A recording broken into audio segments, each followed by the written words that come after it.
Shalom kekasih-kekasih Tuhan, selamat pagi. Saudaraku sekalian, di dalam Injil Lukas pasal 15 ayat yang ke-14 sampai ayat yang ke-17 diceritakan, setelah si anak bungsu itu menghabiskan semua hartanya dengan hidup berpoya-poya, timbullah bencana kelaparan di dalam negeri itu, dan ia pun mulai melarat. Lalu ia pergi dan bekerja pada seorang majikan di negeri itu. Orang itu menyuruhnya ke ladang untuk menjaga babinya. Lalu ia ingin mengisi perutnya dengan ampas yang menjadi makanan babi itu. Tetapi tidak seorang pun yang memberikannya kepadanya. Lalu ia menyadari keadaannya.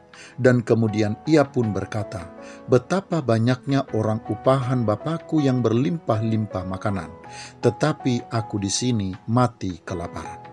Kekasih-kekasih Tuhan, kelaparan, penderitaan, serta ketidakberdayaan membuat si anak bungsu ini menyadari keadaannya, bahwa ia sudah berada di tempat yang salah, sudah mengambil keputusan yang keliru, dan juga sudah melakukan tindakan atau perbuatan yang salah serta jahat kepada bapaknya.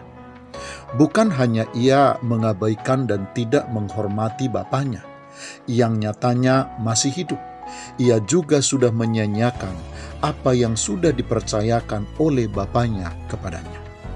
Kekasih-kekasih Tuhan, harus kita akui, seringkali kesukaran, penderitaan, dan kelaparan menjadi alat satu-satunya Tuhan untuk menunjukkan dan menyadarkan setiap orang akan sikap hatinya, perbuatannya, dan tingkah lakunya yang salah dan tidak benar.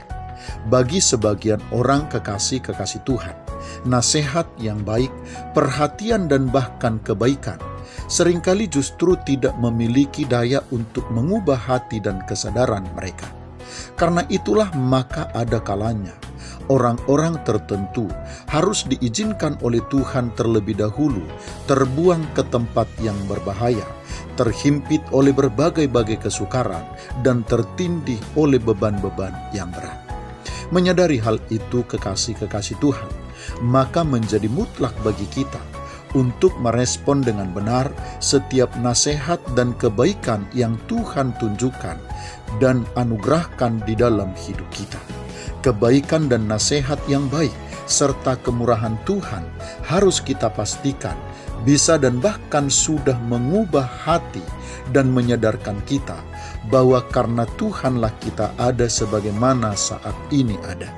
Sebab kekasih-kekasih Tuhan, jika kebaikan Tuhan, kemurahan dan nasihatnya sudah tidak bisa lagi mengubah dan menyadarkan kita akan keberadaan kita, maka Tuhan pun pasti akan mengizinkan kita ada di dalam kesukaran dan penderitaan serta persoalan-persoalan hidup lainnya demi untuk menyadarkan kita akan keberadaan kita.